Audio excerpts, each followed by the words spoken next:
And that's why we're joined by Chef Marshall. And there's a lot of other ways to get good fats into your life besides avocados, walnuts, olive oil. You need healthy fats to help keep blood sugar stable, which is a great source for omega-3s to help kids with that stable energy. So this is an awesome example of a hydrating dish, and all of them are really easy. Save time, save money, nourish right. The money when you buy stuff that's in season, the produce I'm talking about, not only you know, I try to make everyone's life nourishing foods easy in your life. How do you take the stress out of it? Delicious. These recipes will be on our website, but where else can people go to get other recipes? Yes, well, you can go to chefmarshallobrien.com. Good evening, everybody. Chef Marshall O'Brien here. Thanks for tuning in. We've got a great show tonight. We've got a great recipe tonight. Before I get into that, you know, I talk to people every week about how some people just got problems in the kitchen, and unfortunately those problems affect their day and they affect their life. And you might be thinking, hey, Chef Marshall's talking about what I was talking to him about. Here's the thing, folks. We put this show together because we want to empower you to help yourself in the kitchen and in life so you can make the changes you want in your life. Maybe you just want to make foods yourself so you don't have to rely on someone else to prepare those meals. Maybe you want to eat better to feel better, like have less stress, less body pain, less inflammation, whatever the case is.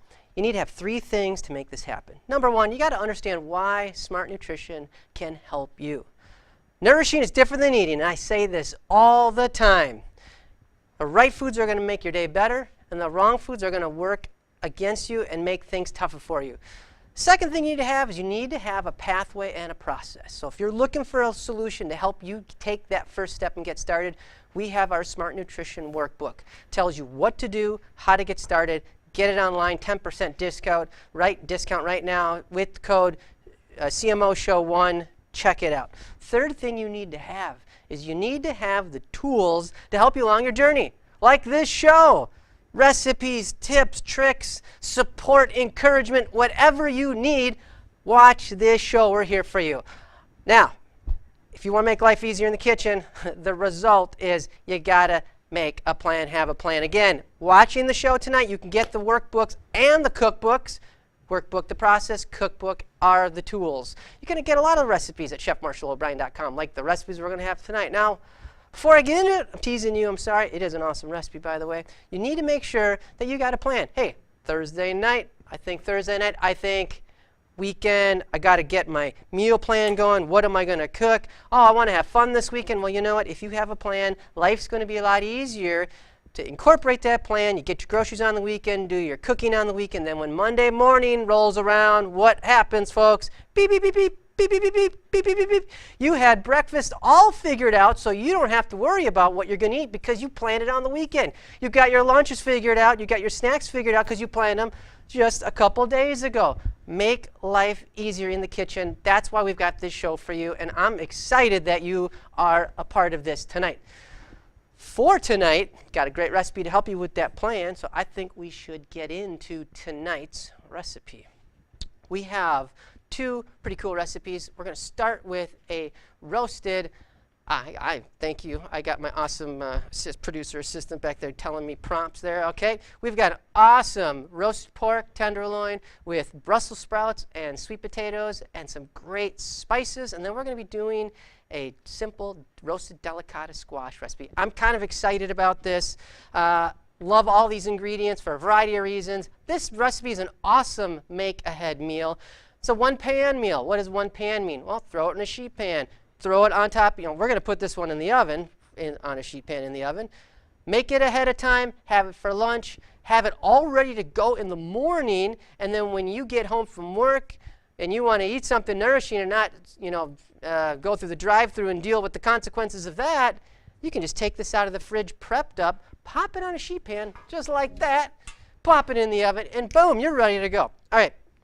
I'm really excited tonight, as you can tell. For this recipe, you're going to need the following ingredients. We have tenderloin, we have pork tenderloin, we have Brussels sprouts, we have some sweet potato yams, and you want to call them sweet potatoes, you want to call them yams. They're technically different. Look for the orange ones. Then we have cumin, paprika, some chili powder, some garlic powder. We've got some butter, some salt. Really simple. And then this is my favorite secret winter squash here. The delicata squash, we're going to roast that as well. So we're going to have two really simple recipes that you can put together in about 30 minutes or less. And the beautiful thing about this, again, is put it all in one pan, mix it up, pop it in the oven, and you've got a fantastic, great tasting, nourishing recipe. Listen, folks, if it doesn't taste good, I don't care, you don't care how awesome it can make your life, because you're not going to eat it. So it's got to taste good. And these taste phenomenal, because I love making great tasting foods that actually work for you, not against you. Let's get into the recipe. We got our tenderloin. Now, I'm going to, before I get into this, my awesome assistant, Jillian, got a question she wants to share. Justin is wondering, what other kinds of meat can you use if you don't eat pork? Good question, Justin. If you don't eat pork, what can you do with this? Certainly do chicken. Who doesn't do chicken? Everybody does chicken. You could do some steak with this. Maybe you want to get really exotic and maybe do some lamb. You want to do that? Maybe you don't want to do meat at all. I think garbanzo beans are always a standby for me, and I also love cannellini beans, so you could do that. But pork, in this case, is what we're doing. You can switch it up. You know what you can also do now, I'm thinking about it. Do the veggies with the spices, and you could do a piece of salmon or other kind of fish that you like. Put a little olive oil, a little salt and pepper in the, in the oven with it, and boom, presto, you're going to have a beautiful recipe. Now, your Brussels sprouts and your sweet potatoes are going to cook a little longer than that fish, so you want to make sure that you got to do time management, make sure those veggies are cooked on time so you don't overcook the fish. Thanks for the question, Justin. All right, let's get into tonight's recipe. I'm going to tell you right now, I'm a little, when it comes to raw meats, I get a little leery because there's a lot of foodborne illnesses because of raw meats. I usually will wash my hands, and I got a beautiful sink here, everybody. It's kind of a trick sink. So I'm actually just going to throw gloves on here. Anyways, I'm going to throw some gloves on to handle the meat. You don't have to do that, but you always want to make sure that you are washing your hands before, after, definitely after, because you don't want to risk cross-contamination. We're going to take the pork tenderloin, and you notice that the tenderloin is a very tender piece of meat, whether it's cow or it's lamb or pork. The size of the animal is going to, the size of the animal is going to dictate the size of the tenderloin. There is, as you see on this, the pork tenderloin is sort of, I don't know, it's big or small. Compared to a beef tenderloin, it's very small. There is some skin you can easily pull off. This is a little sinewy, just a little thin skin there. It easily comes off. Now you see this thick skin here. This is called the silver skin, and you can take a fillet knife and you can go right through it and kind of trim it off like this. Now I'll be honest, I'm not doing this very glamorous, and you try not to waste a lot of the product on there. You don't want to waste a lot of meat, but you want to get that silver skin off because it's really thick and it's really chewy, and you don't want to be chewing on that stuff. I mean, maybe you do, but I don't know. Anyways, okay. If anyone likes chewing on that thick skin, why don't you maybe post a question about why you like doing it, or maybe that's a comment. I don't know. Let us know questions you have on Facebook tonight, because we've got answers, and I want to know what's on your mind. Once you have cleaned up this tenderloin, and it's looking pretty good here. That's one of the nice things about when you go to the grocery store these days. They usually do a pretty good job cleaning it for you. Certain grocery stores, they'll actually do it for you too. So depending on where you live and what you're buying, you can do it. We're going to cut this into thin slices. We're going to take the pork, and we're just going to, as thin as I can do here, and cut this up. Just like that. We got a question, Jillian? Yeah. Noah was wondering, what kind of squash can you use if you can't find or don't like delicata squash?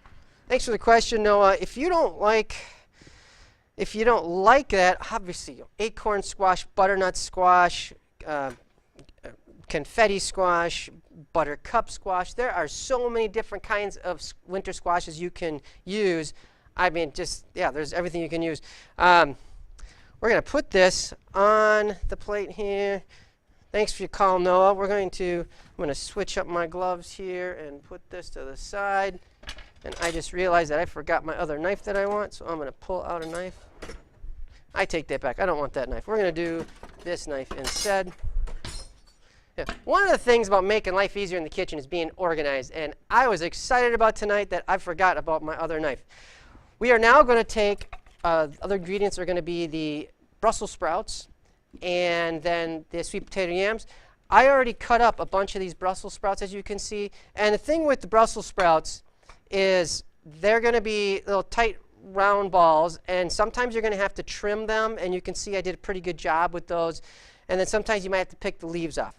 They can be big, they can be small. I'm going to cut most of these in half, so you'll see what I'm doing right here.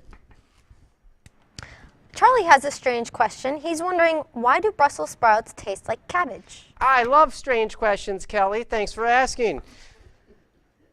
Well, guess what?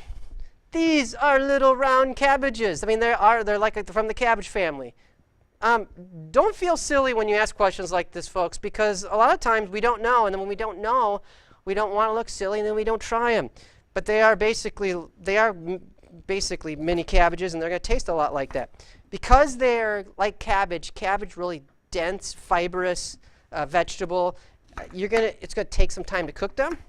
So keep that in mind when you're preparing them. But these are fiber-dense foods. Think about this. If you're trying to just get through the day with enough energy so you're not a zombie by the end of the day, you want to keep your blood sugar stable. When you keep your blood sugar stable, it's going to give you consistent energy, better mental clarity. Foods like these, they're fiber-dense foods. They have fiber. They're going to slow the absorption of sugar into the bloodstream. You want to get these kinds of foods into your life. If you don't like Brussels sprouts, don't use Brussels sprouts. Broccoli's got lots of fiber. Good fiber is going to make your life easier throughout the day. Keep that blood sugar stable. Then when you go home, you can give the best of you, not what's left of you. So we've cut up our Brussels sprouts. We cut up the pork. I am going to cut up our sweet potato yams. If you want to buy these frozen, you want to buy them frozen and peeled and already cut up, that's totally fine. Dude, these can be those peels can be sort of a pain in the butt if they get stuck in the well, you know what I'm trying to say. I'm stuck here. I can't even get out of my own words here. The skin can be a little crazy there. But if you want to buy these, as I was trying to say, if you want to make things a little easier for yourself, you can buy them pre-cut, frozen, already peeled. That's totally fine. I want you to get this into your life, and I'm flexible, and you should be flexible too. Leo is asking if there are any suggestions on making squash kid-friendly. Leo, here's the thing with making things kid-friendly. It starts with you as a parent. It starts with me as a parent, number one. Number two, oftentimes it's not about the food. It's about power. Kids want power. Adults want power, but kids do, especially at that young age. They're exerting their independence. Now, to actually get to your point of your question, if you want to get the squash kid-friendly, get your kids enrolled in what you are providing them. So go to the grocery store, and you can say, hey, look at these cool, funky, different, weird-looking vegetables. I wonder what they taste like. What do they look like when you cut them inside? So you have them help pick them out, and then when you go home, you have them be part of the process in preparing. Then they're like, oh, this is cool. For example, we'll get to the delicata squash in a second, but with those seeds, they're going to open them, they're going to scoop them out, they're going to ask about them. Now you're getting them to redirect away from the power and focus on empowering them to get excited about what they're eating. They could even name the foods that you're doing. But that's, I'm glad you asked that, Leo, because a lot of people really struggle with getting their kids to eat. And I mentioned in the beginning, it starts with us as parents, and it ends with us as parents. So you just get the power, remove the power, redirect the power, empower, and get them enrolled. Let me know, Leo, if that answers for you. Make it fun. Don't make a big deal about it. Dominic is wondering, if fresh Brussels sprouts are not available, can you use frozen Brussels sprouts, and if they cook any differently? You absolutely can use frozen Brussels sprouts. Now, they will cook a little bit differently. Those frozen Brussels sprouts, think about this. I'm so excited about cooking this. I'm like, I love that people are calling it. When you freeze a vegetable, or anything for that matter, but talking about the vegetable, when you freeze this, all the little cells in that vegetable expand because the water expands. Well, they blow up, the cell fibers expand, shred, and then they freeze, obviously. When the vegetables are then thawed out, and they've been frozen, they thawed out, well, the skin, the fibers kind of soften up because they had expanded and shredded. So Dominic, going back to the fresh versus frozen, they're going to cook a little bit faster. They're going to be a little bit mushier. You can still get some nice color. It's going to be a little dance, if you will, getting used to how you use those vegetables. But fresh or frozen, it doesn't matter. They're going to have the same nutritional value. And I always say, if you're going, well, I don't know how to handle some weird miniature cabbage thing, and this thing is so like scary and hard to cut. And if you get them frozen and that works for you, go for it. On the season, it could be cheaper. Depending on where you live, it can be cheaper. Frozen vegetables are great, and get them into your life. Dominic, let me know if I answered your question on that. Now, going to the yam here, the sweet potato yam. I have started. You'll notice that I started chopping it up, and you can cut these up a variety of ways. And actually, I was like so excited talking that I kind of didn't pay attention to what I was doing, to be totally honest with you. There's a variety of ways to cut it up, just like you see me doing right here. Whatever makes it easier for you, just be sure that when you are cutting that it's not wobbly. If these foods, especially because they're really dense and you're going to put a lot of pressure on them, if they're wobbly, for example, look at that. That's like all over the place, right? Is that easy or is that hard? Like, how am I going to do that? I'm going to cut off my fingertips. Not going to be fun, right? Now, if you flip it on the top just like that, it's not going anywhere. Whether it's crosswise like that or it's horizontal, doesn't matter. We've got a safe, sturdy piece to cut on right there. I'm going to make a series of planks here, right? Watch your fingers every time. The 2 times that I cut my hand in my life, the 2 times, I'll always remember because I was preoccupied in the head, thinking about some crazy thing that happened at work, stressed out, upset, whatever it was, in my head, cutting these sweet potatoes right here. Not in this kitchen, because I didn't have this kitchen. This wasn't even a thought 18 years ago. But I was cutting these, not paying attention, and I slipped and whacked my thumb, and you know what? I thought I was tough then. I was on the ground, crying like a little boy. It hurt. So you'll be amazed at how many pain receptor cells you have in your fingertips. So really pay attention. We've got stable surface here. We're just chopping these up. Good to go. Looking great. Got another question? Yeah. Tim is wondering, how can you avoid overcooking pork? Theirs always seems to end up dry. I didn't catch your name. Sorry. Tim. Tim asks, okay, yeah. Pork gets the heck cooked out of it. Kind of like fish, because I think people get scared of cooking pork. A couple of things you want to think of is, 50 years ago, 60 years ago, and now the health inspector, USDA is going to get squirmy about this. But the issues that pork had when it came to trichinosis and the foodborne illness thing 50 years ago, 30 years ago, it's not an issue anymore. So that's one thing. So there was this whole fear about you need to cook it to 5,000 degrees so you don't get foodborne illness and have to change your pants. Bad analogy, but you get my point. Today, again, just going back to your all jokes aside, Tim, is you want to make sure that you can cook that pork to like 140, 150. Kind of depends. It should be. It doesn't have to be, but people who know how to cook pork, they're going to say, it should be pink inside. Now, not like tuna tartare pink raw inside, but it should be pink. When it's like pure white, I know they say pork the other white meat. Well, it shouldn't be pork the other white meat because I cooked it to kingdom come. It should be pork the other white meat because it's white meat. But it should actually be pink. So cut back on the time. Get used to also the kind of cut. We've got this pork tenderloin. Very, very tender. It cooks quick, not a lot of fat in it, and it's a different muscle composition than a pork loin or a pork chop. So you've got to remember that, and that's something that oftentimes that is something that oftentimes we then go, oh, well, I cooked it this way last time, well, now I'm going to cook it the same way this time. That's not the case. I think I answered your question. Please let me know if I may not have made any sense. You let me know, okay? All right. We've got our 1-pan meal going. Again, I'm gloving up. If I was at home or if I had, I would be doing this a little different. But we've got our meat here. We have our Brussels sprouts. Oh, sorry, Gary, the cameraman's all set up, and I'm messing him up. Sorry about that. We're going to take some butter, and we're going to just pour it in here. We're going to take we have chili powder and paprika, and we're going like this. A little cumin, and Christine is wondering, yes. Can you use olive oil in place of butter? Absolutely, you can use olive oil in place of butter. The butter adds a little richness to it, just a little extra flavor, but you can use olive oil. What I would suggest, if you're going to use olive oil, if you're going to use olive oil, that go with a regular olive oil.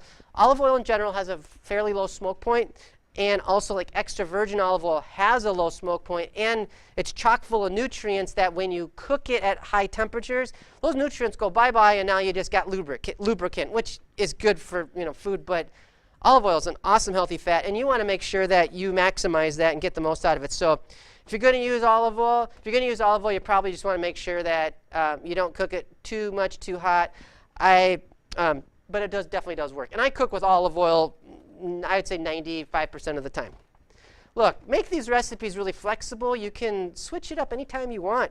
If you want to use, like I said, if you want to use broccoli instead of these Brussels sprouts, you can adjust the time a little bit, but no problem at all.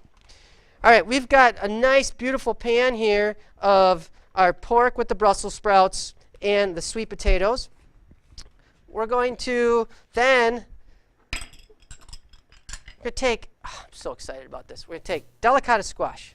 Now, we were talking a little bit about squash before. It's very, very sweet. It's creamy. And this recipe, again, folks, you want the recipes, just grab it in the description box. And you can get a lot of recipes at chefmarshallO'Brien.com. This is so tasty. All we're going to do is we're going to cut it. Now, notice, it's dense. So just watch your fingers, okay? And it's pretty dense. So you don't have to slam it on the countertop or anything, but and you open it up. We got all these nice little seeds here. Leo, you were talking about how to make squash kid-friendly. Well, here's a way to do it. Get them involved. Scoop out the seeds, just like I'm doing. And then we've got, I love actually what we do at home. I love roasting these seeds. And we can you're going to want to like rinse them off and get all the little slimy stuff off there. Really, really tasty.